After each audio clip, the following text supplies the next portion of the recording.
Welcome, everybody, to a special Verts Podcast Outside the Lines report. I'm your host, Sonny Weaver, with my main man, as always, Tout the Killer. How you doing, Tout? I'm good. How are you? Good. We got a special guest tonight, former Atlanta Yes, we do. Falcons owner, Poseidon Chaos. Thanks for joining us. Thanks for having me.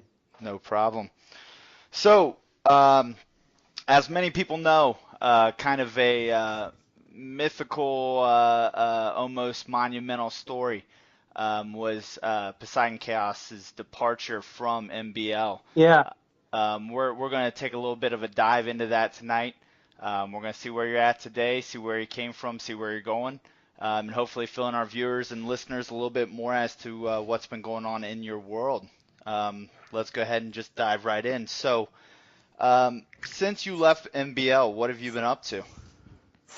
I really just stopped playing video games altogether and just started focusing on studies. What have you been studying? Yeah. I'm studying chemistry. I want to be a pharmacist. Okay.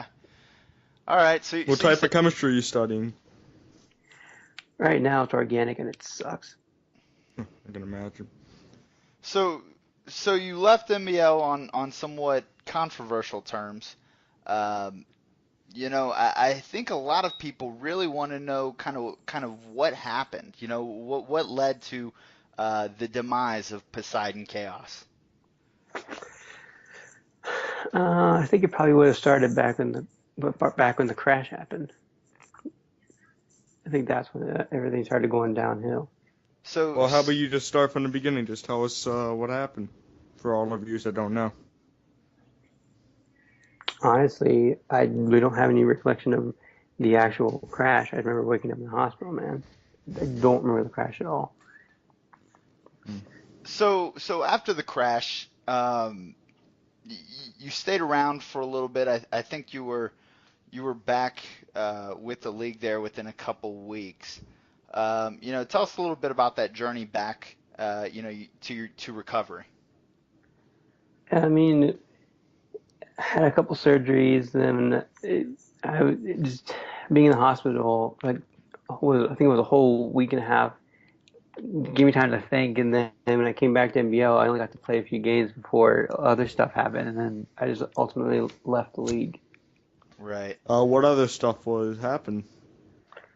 I mean, I missed a couple games. I was either tired or sick, or stuff came up.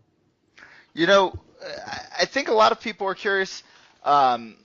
Pretty close league in NBL, and I can attest to that. As I was one of the people that was a part of it, there was a care package put together for you that was turned out it was rejected. What was the thought process behind turning that down?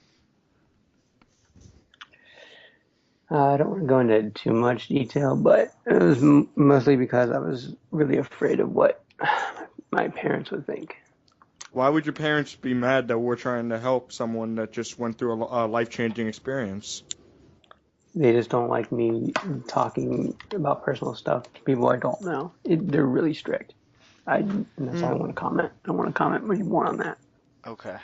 What would you say to the people that don't actually believe that there was a real accident? Because there's an undercurrent that thinks that it was, some sort of twisted fabrication thought. Yeah. I can't tell them what they can and can't believe. They can believe what they want, but I'm telling you, it's the truth. That they want to believe it's a lie, that's up to them. I can't do anything or say anything to convince them. So, I think that probably stemmed the timeline there from when the accident occurred to when you got out of the hospital was really like 2 to 3 weeks for such a crazy accident to occur. I think that's probably why people were confused. Is that really true that you were out of the hospital in roughly 3 weeks? Yes. Okay. And I think another thing that probably threw people off was you mentioned going out and about, that you had a handicap-capable van so quickly. A lot of those things have to be special orders, so I think people were wondering how you got that so quickly. Again, it was my mom. she surprised me with it. I don't know how she did it. I don't. Okay. Um, do you understand where the skepticism arises in all that? I mean, I do. It does sound fishy, but I can't say anything to convince you otherwise. You believe what you want. You know, some of us set out to try to kind of research the accident. With such a severe accident, you would have assumed that there would be some media coverage. Personally, I don't live too far away from where you're supposed to have lived, and in trying to find some report of such a catastrophic accident, I couldn't find anything in the media. Do you know why that would have occurred? No. All right. Um, so kind of let's back up a little bit. So you were in and out of the hospital in 3 weeks. What's life been like since then? It's just been very tough adjusting, but I've been making it through. So did you have to change living quarters? I mean, were you on the second floor before and had to move to the first floor, or what happened? Yeah, I had to move down to the first floor. Okay. How's the family and everybody coping with the accident since then? They've been really helpful. I mean, only my mom lives with me, but you know, my brother will come visit more often than he does, and it's just nice that they're helping me. Okay. How are things with the female friend? I knew at one point you had Oh yeah. a pretty good relationship going on. How are things in the love life? It's going great. She's been very supportive. That's good to hear. So, what are the plans? Madden 16's just around the corner, and I'm sure you're excited for that. I would think that would maybe re-spark your interest in getting back into the video gaming world. Yeah, I'm slowly actually getting back into video game world. I'm actually right now playing NBA 2K. I've been getting back into that the last couple days, but yeah, I'm still looking really forward to the next Madden. I think that'll be a good time to return back to Madden. All right, yeah, that's good. So So, what are your plans when you return to Madden? What league or what are you thinking? Honestly, I have no idea right now about that. Okay. so if you had to look at the guys in NBL and if you got your chance to say one thing to them, what would you want to say to them? That I guess I'm a little disappointed that they think I would fabricate something of this magnitude. I wouldn't do that. I have no reason to lie about this, but you believe what you want. I can't convince you otherwise. All right. Let me ask you a question, Chaos, if you don't Yeah. mind. You keep going back to this point there, saying you can't convince them otherwise. Why are you trying to convince them if it's not a lie? Why are you trying to convince them? I'm not trying to convince them. I'm telling them the truth. But if they want to believe what they want, I can't control that. Yeah, but you pretty clearly stated in the first part of this podcast that you were in a catastrophic accident. So, I mean, you don't have to keep going back to that. Unless you're trying to prove something here. It's just that everyone keeps thinking I'm lying, and I don't know what I can say to them to make them realize, hey, I'm not really lying. Okay. Sonny. So I think I think the big thing was that there were a lot of things that could easily be shown or proven that it wasn't a lie. And understand that the internet is a crazy place and people are skeptical. But a simple picture of a wheelchair or something along those lines would probably suffice. Yeah, but I just don't feel comfortable releasing pictures. That's just how I am. I don't put pictures of stuff like that on the What internet. about, okay, I understand that, but what about something like the hand controls in your car? Why couldn't you do something like that? I remember someone did suggest you do that. I don't recall having that kind of suggestion. So you would be open to doing something like that?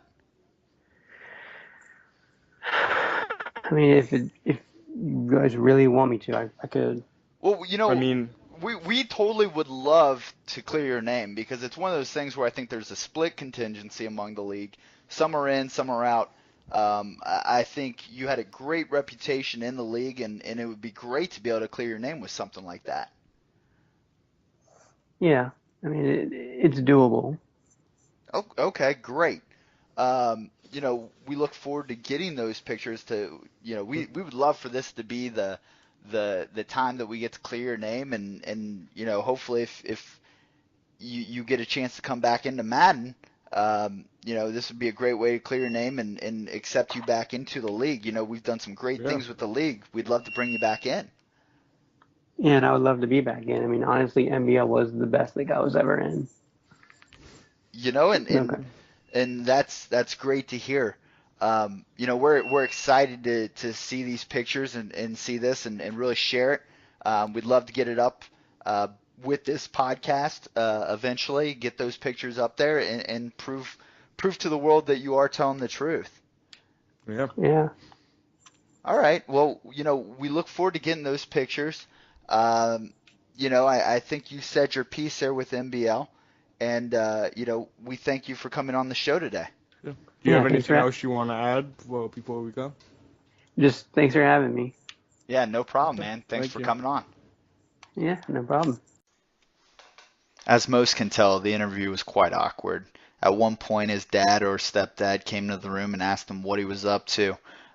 He claimed he was playing an NBA game and talking to friends. We'll never know if he was actually telling the truth or not. We don't expect any pictures to actually show up. One could assume he's probably an underage kid who got in too deep and told too many lies. But let it serve as a cautionary story that lies never pay off, and eventually they'll come back to bite you. For all of us here at 4 Verts Podcast, thank you for listening.